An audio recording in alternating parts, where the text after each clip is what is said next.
भारत माता की हत्या आपने मणिपुर में की। भारत माता को आपने मणिपुर के लोगों के मारा, आपने मणिपुर के लोगों को मारकर भारत की हत्या की है। आप देश द्रोही हो, आप देशभक्त नहीं हो, आप देश प्रेमी नहीं हो, आप देशद्रोही हो। आपने देश की हत्या मणिपुर में की। प्लीज। राहुल गांधी ने अविश्वास प्रस्ताव पर चर्चा के दौरान अपने 36 मिनट के भाषण के दौरान जिस शब्द का सबसे ज्यादा जिक्र किया वो शब्द भारत माता है, और इस भाषण में जिस शब्द पर सबसे ज्यादा बीजेपी को आपत्ति रही वो शब्द भी भारत माता ही है।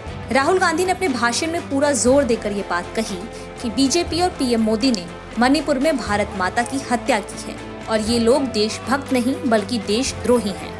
राहुल गांधी के भाषण के बाद सत्ता पक्ष और विपक्ष के सदस्यों के बीच जिस शब्द पर सबसे ज्यादा तीखी नोकझोंक हो रही है वो शब्द है भारत माता की हत्या का।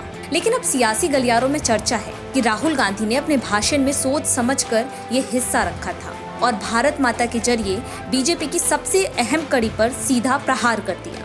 लेकिन कैसे, तो आइए हम आपको इसके मायने समझा देते हैं और इस भाषण की इनसाइड स्टोरी भी बता देते हैं। भारत माता की हत्या आपने मणिपुर में की।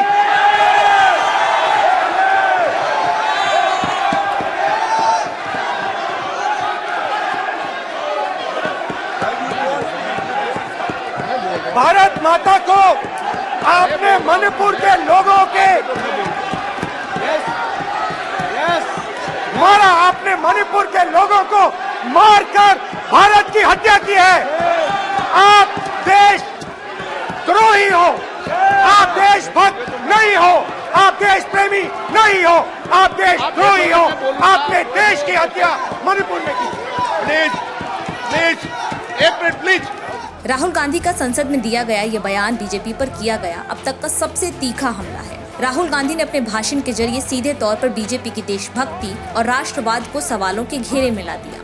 राहुल गांधी ने ये कहकर कि मणिपुर में भारत माता की हत्या हुई है, बीजेपी के राष्ट्रवाद की अवधारणा पर ही सवाल उठा दिए। राहुल के पूरे भाषण में बीजेपी सबसे ज्यादा इसी हिस्से पर भड़की है, जिसके बाद सियासी मायने लगाए जा रहे हैं कि राहुल ने बीजेपी की सबसे अहम कड़ी पर सबसे बड़ा हमला किया है। इसके साथ ही कल राहुल ने अपने भाषण में इंडिया की अवधारणा को लेकर भी एक बड़ा संदेश देने की कोशिश की और इशारों में ये बता दिया कि विपक्ष के गठबंधन इंडिया का राष्ट्रवाद बीजेपी के राष्ट्रवाद से कितना अलग है। ये देश एक आवाज है, ये देश सिर्फ एक आवाज है।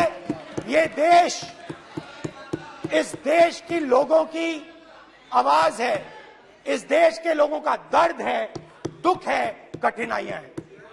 और अगर हमें इस आवाज को सुनना है तो हमारे दिल में जो अहंकार है, हमारे जो डिजायर्स हैं, हमारे जो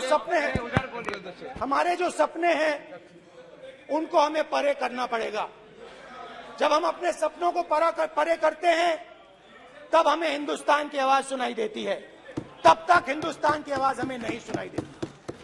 कल राहुल ने जिस तरह से अपने भाषण को भारत माता से जोड़ा उससे ये समझा जा रहा है कि विपक्षी गठबंधन का इंडिया नाम रखने का आइडिया भी राहुल गांधी का ही था और माना जा रहा है कि विपक्ष और राहुल गांधी आने वाले दिनों में अपने गठबंधन इंडिया की अवधारणा के साथ बीजेपी के राष्ट्रवाद और देशभक्ति को सीधे तौर पर इंडिया के राष्ट्रवाद और देश प्रेम से घेर सकते हैं।